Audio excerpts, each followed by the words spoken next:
Ang LCC Legazpi machine dito ay nagamit ng 6 na araw na may 9 total meter. Ito ang printer head. Ito naman ang capping. Ganito mag-head clean.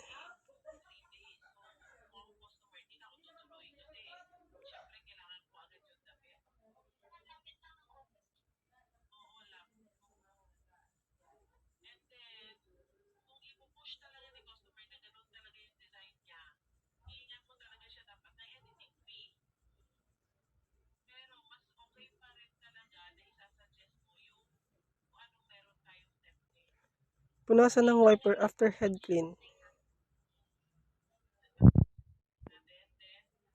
Nozzle check.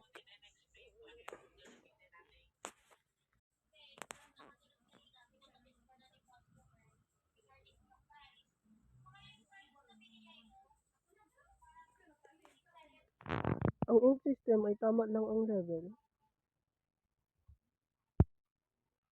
Ang waste tank ay nalinis noong Sabado. Ito ang AVR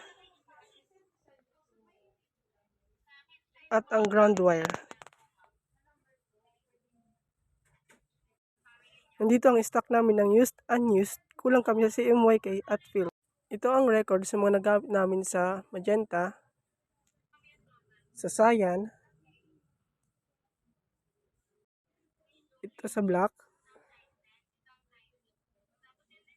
at sa yellow. Ang daily output at daily checklist. Yun lang po.